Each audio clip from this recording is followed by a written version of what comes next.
Phil here from Book of Beasties and Craig, but I'll get to Craig in a second. This is a huge week for the Beasties as we launch the pre-orders for our mental wellness card game home edition. And it just so happens to be Children's Mental Health Week as well, with this year's theme being Let's Connect.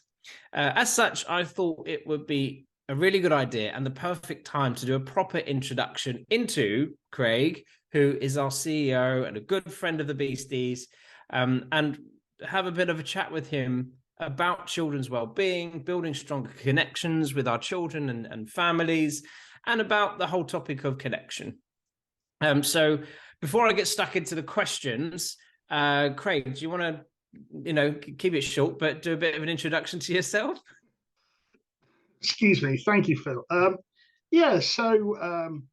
I've worked in mental wellbeing now for the last sort of 15, 20 years, working from university level students right the way up to directors of large national corporates.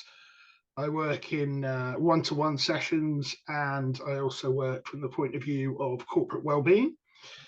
I'm the Wellbeing Ambassador for the Royal Institute of Directors, master member of the European Mentoring and Coaching Council, and real enthusiast for an advocate for children's mental well-being in the UK. So seeing as it is Children's Mental Health Week, what I want to talk about first is why you think it's important.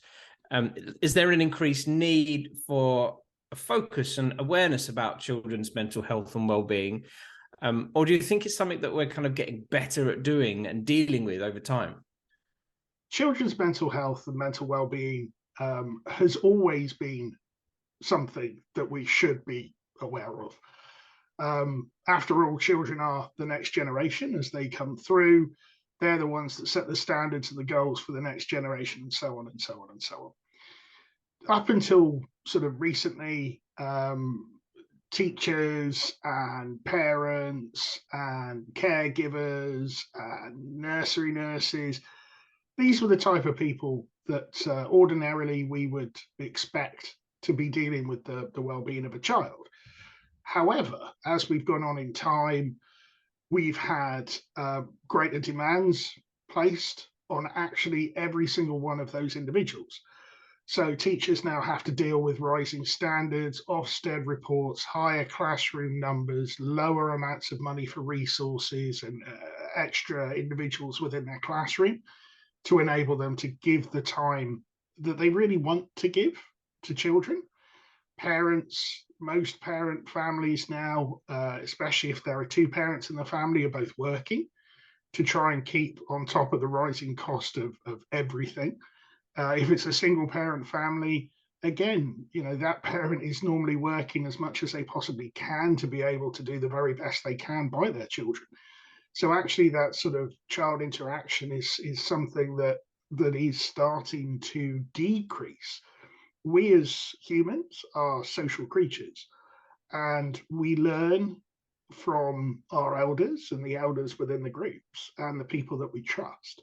The unfortunate thing is that we're starting to see children have less and less time to be able to interact with these people who have incredible knowledge and skills to pass on to them. And through doing so, unfortunately, this knowledge and skill is being lost. And therefore, what we're producing is a product of the things that we don't have the time to teach anymore. And in that, mental well-being, emotional intelligence, how to interact with each other, how to play with each other is very low down on that list, because in many respects they aren't measured in school. And it's not something that we focus on too much outside of school, because we're just trying to keep our heads above water. And it's not the fault of the parents, it's not the fault of the caregiver, and it's not the fault of the teacher. It's the fault of the extra demands that are placed upon our time every single day by the rising cost of living, the expectations of us in the workplace, the expectations of the government in what children are supposed to be learning, and the sort of move very much towards a much more academic curriculum rather than the soft social skills that's been pushed for quite some time. That's something in my visits to schools, it kind of gets highlighted a lot, in particular, obviously in primary schools, and the and SATs. SATs is something that a lot of the teachers I've spoken to kind of deem as unnecessary, and I guess it could create this sense of unnecessary stress for the child, and focusing on that kind of, I guess, trying to prove academic capability for a child at a time where it's, you don't really need to, when that time could be spent, or the funds that go into SATs maybe could be spent on something better, like what you said, those kind of social and emotional learning kind of side of things, or just life skills, learning things about life and how you're going to organize your finances or things like that. Do you see a move in that direction happening anytime soon, do you think? So the interesting thing here is that my son actually does take his SATs this year. And it's interesting to see how the school is approaching it, how he is approaching it. And it's the reason behind it. And, effectively, having had multiple conversations with teacher friends, SATs are about benchmarking, and they're about working out where people fit within the scheme of things, what their ability levels are like, but also they reflect on the schools themselves. So if you've got very, very high SAT scores, it's really good for the school, and it makes them look good because their output is really good, and it's one of the measures they're marked on. However, for me at the age of 10, I don't understand why we are limiting or telling children that their success or their intelligence is measured by such restricted testing methods. So effectively, we test for maths, we test for English. And those are the main things that we're looking for. And obviously, those scores go with the child to the next school when they start secondary school, and that forms the basis of how their journey starts. Now, there are many children who I know and who I've come across in my travels who are terrified of the SATs environment. They hate the fact that they're having to take a test, the fact that they're timed, so they're put under pressure to actually answer all these questions. It makes them frustrated and angry at themselves. It impacts on their emotional well-being. I can remember my GCSEs very, very painfully in the respect of how I hated being under pressure to answer these questions, and how I didn't understand that my knowledge and my understanding of something was being measured in 2 hours and one paper where they asked me 20 questions, where the actual sort of the ability to question and logically think through a problem and create my own ideas and thoughts and processes weren't coming into it. It was literally, you need to sit down and you need to answer all these questions. Now, within educational movements, things like Steiner schools and Forest schools do and have started sort of pushing us towards a more inclusive curriculum, and actually trying to sort of show the value of play and interaction and child interaction with each other going forward into life.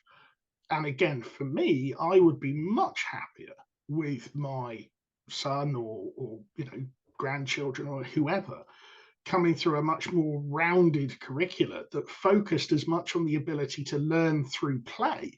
And remember, these are still children. They're not adolescents. They're not in work. These are children who are growing up and they're learning who they are. And because they're being forced into this rigid testing environment, they're immediately learning that actually, if you don't apply or conform to this tick box nature, then your lot is different. And again, we've had the pandemic come through, and I think this has become incredibly relevant because the amount of children who went back to school after the pandemic who had spent a year apart from their peers, only children, foster children, people who, even if you had a large family, you've been only around those people for over a year. And you're then coming back into the classroom environment, and you're then just being asked to start to get to know these people again and get on with them and be part of this world. And there's no breaking in easy. There's no coming in a little bit at a time, which if you were an adult and you'd gone off sick with a mental health issue or a mental well-being issue, you would have the opportunity to come back into work on a phased return.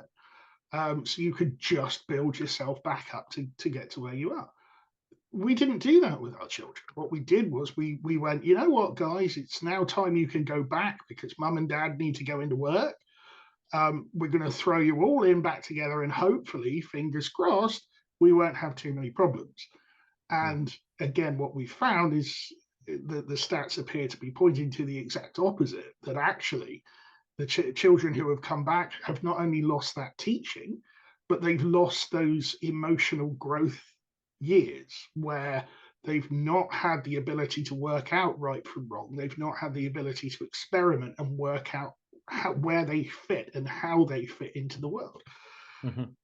If we're looking at where we're going with this, I don't quite know where the curriculum will go next, and I don't quite know where the sort of teaching side of things will go. And teaching is not, whilst a qualified teacher, it's something that I didn't, a profession I didn't stay in for very long for these precise reasons. But what I feel can be done is the introduction of alternative solutions.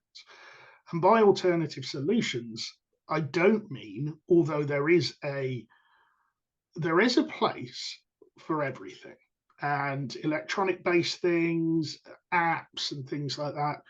You get a child and you say to that child, okay, you're having problems with emotional intelligence and you're having problems interacting with other children. Go and play on this app on your own in a corner, and that will sort everything out. Or go and read this book on your own in a corner, or go and play on the computer on your own, or let's have computer time, but you're on your own. And everyone sits next to each other with a computer and, not talking, it's quiet, they're just doing the work on the computer. It seems very counterproductive to me to highlight the issue as actually we're not dealing with others well because we've not learned how, or we've forgotten how, or we're not very good at expressing ourselves or understanding the emotions of other people. And the best way we're going to give somebody to do that is to send them off on their own, sit them with something that they read, and then expect them to translate that into something coming forward. It just seems completely counterintuitive to me. Yeah, you've mentioned this before about the isolation of the pandemic, and well, like you just said then, and the kind of that social element was taken away for such a long time during some crucial years, and then you're thrown back into this social environment which they're just not ready for, and then when they are facing issues, they're then put back, like you just said, in that kind of little isolated little bubble to say go and try this thing. It doesn't make sense there, and it's the loss of connection, which obviously is the theme of this year's Children's Mental Health Week.